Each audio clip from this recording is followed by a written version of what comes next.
Mati dulu, saya akan mohon Pak Kukrit dulu ini, karena dari awal sampai terakhir tadi persoalan ekonomi ini juga masih menjadi hal yang penting ya. Tadi Pak Wali Kota juga menyatakan demikian.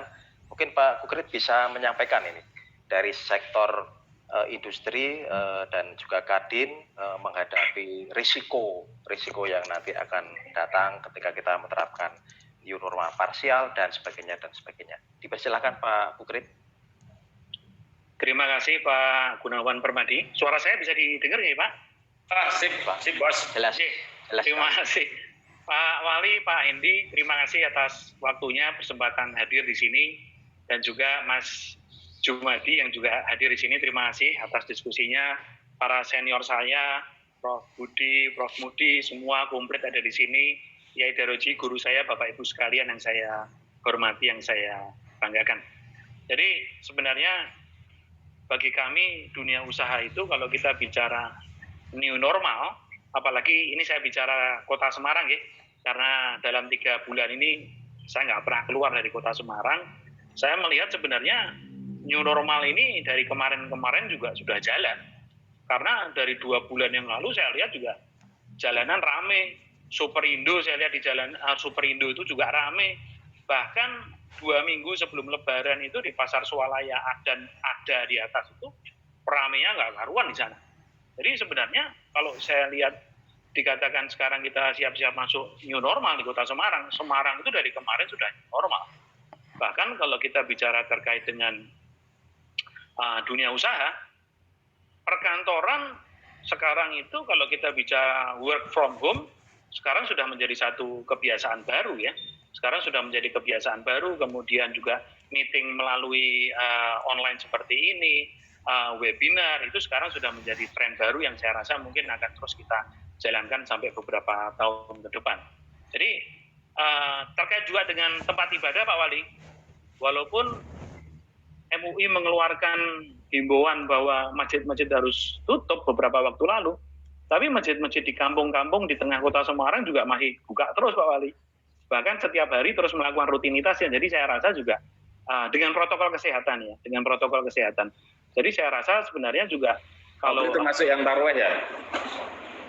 Pripun Pak Wali? Termasuk yang tarawih keliling waktu Ramadan kemarin. Iya, tarawih keliling saya nderek ke Pak Wali lupa. Mohon bareng-bareng terus kita kalau tarawih keliling Pak Wali.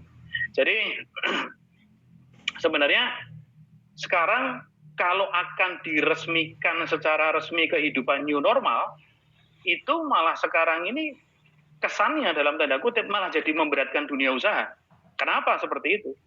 Karena dalam 2 hari ini saya melihat berita-berita di media online yang sangat tidak mendukung dunia usaha, keberadaan dunia usaha. Yang pertama, Menteri Kesehatan mengatakan bahwa nanti pada saat dunia usaha melakukan new normal ini, harus di kantor masing-masing secara rutin menyiapkan vitamin C untuk para pegawainya. Vitamin C itu sekarang harganya 2 kali lipat, 3 kali lipat, Bapak Ibu sekalian. Yang kedua, harus menyiapkan tim khusus yang secara rutin melakukan checking kepada karyawannya tentang progres COVID di wilayah kantornya masing-masing. Itu cara ngetesnya gimana? Kita beli alat rapid test itu aja 1 kotak isi 50 harganya 8 juta. Jadi saya rasa ini malah justru akan membebani kita semua para pelaku usaha. Sedangkan kalau kita bicara new normal, kemarin-kemarin kita juga sudah melakukan Bapak Ibu. Dengan shift kerja yang diatur, kemudian dengan protokol kesehatan di kantor masing-masing, dan kalau tidak kebangetan banget juga nggak harus datang ke kantor dan tidak melakukan meeting-meeting selain dengan cara online seperti ini. Jadi di era sekarang, di era new normal yang betul-betul akan kita lakukan ini, saya rasa yang paling penting adalah kolaborasi antara dunia usaha, dalam hal ini dengan Pemkot Kota Semarang, dengan Pemprov Jawa Tengah, juga dengan Pemkot Kota Tegal. Karena apa? Karena sekarang ini kalau kita bicara new normal, berarti saya rasa pemerintah sekarang sudah lebih memfokuskan untuk pemulihan ekonomi daripada pemulihan penularan wabah COVID ini sendiri di Indonesia. Karena memang saya setuju dengan itu. Karena kalau kita tidak membuat ekonomi ini terus berjalan, bukan hanya masa depan kita-kita yang ada di grup ini yang saya rasa mungkin, nyuwun sewu kalau saya salah, kayaknya sudah tidak ada yang milenial lagi nih Pak Wali. Tapi kalau ekonomi nggak jalan, ini masa depan milenial kita juga bisa bahaya Bapak Ibu.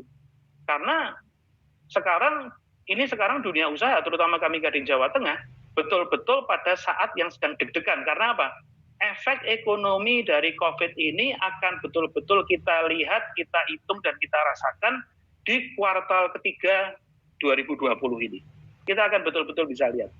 Nah, oleh karena itu, dengan adanya kebijakan baru yang terkait dengan new normal ini, yang saya rasa juga arahnya adalah untuk perbaikan ekonomi, ini masa depan para generasi muda kita, para milenial kita akan bisa lebih untuk dijaga sebelum ekonomi kita nantinya akan mati permanen kalau ini tidak berjalan. Bapak Ibu sekalian, terus kira-kira apa yang saat ini harus dilakukan atau harus dikolaborasikan antara dunia usaha dengan pemerintah? Sekarang saya rasa pemerintah harus mulai berpikir terkait bagaimana caranya UKM kita ini diberikan stimulus-stimulus agar mereka punya daya saing lagi. Kemudian dilakukan subsidi-subsidi untuk produk-produk dalam negeri, supaya apa? Supaya daya beli masyarakat kita ini naik lagi. Sekarang ini Bapak Ibu, yang terkait supply dan daya beli, demand, itu remuk semua, hancur semua. Yang harus kita lakukan sekarang adalah daya belinya meningkat, masyarakat bisa beli, kemudian pedagang dan pelaku usaha bisa bayar pajak, APBD-nya pendapatan, PAD-nya Kota Semarang, PAD-nya Kota Tegal bisa naik lagi. Kalau seandainya ekonominya nggak jalan, masyarakatnya nggak punya daya beli, ya nggak akan bisa jalan semua Bapak Ibu.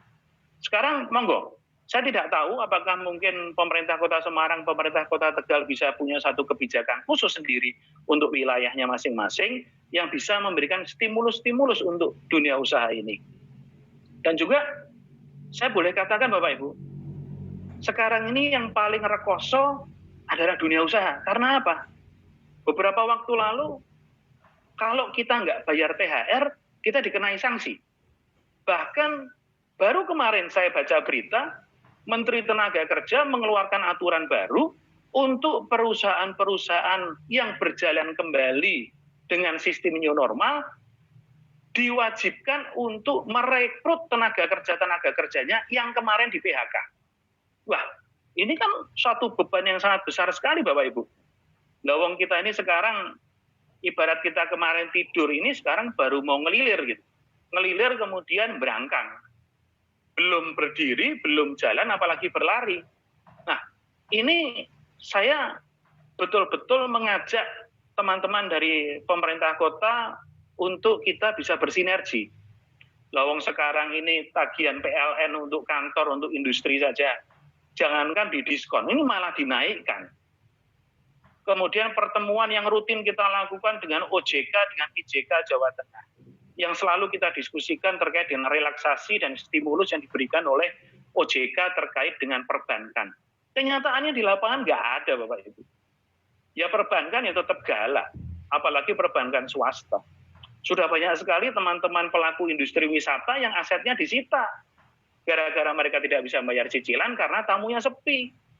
Nah, ini kondisi di lapangan ini yang harus betul-betul kita pikirkan bersama, dan solusinya monggo kita carikan bersama, dan saya yakin semua yang ada di acara webinar pada pagi hari ini adalah part of the solution dari semua permasalahan yang saya sampaikan ini. Jadi Bapak Ibu sekalian, nomor satu juga yang harus kita pikirkan adalah bagaimana kita bisa menggerakkan sektor wisata. Karena sebenarnya dari sebulan yang lalu, dari sebelum Lebaran, itu yang namanya hotel, namanya restoran di Kota Semarang, semua sudah memperlakukan standar protokol kesehatan new normal.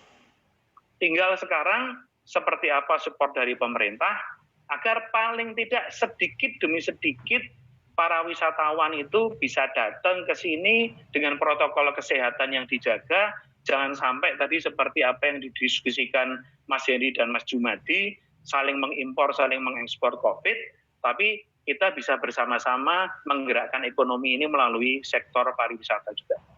Jadi saya nggak akan berpanjang lebar lagi, Pak Gunawan Permadi, masih banyak sekali narasumber yang saya juga ingin dengarkan ide-idenya, masukan-masukannya. Saya rasa kata kuncinya sekarang kalau kita tidak kolab, ya kita semua akan kolaps.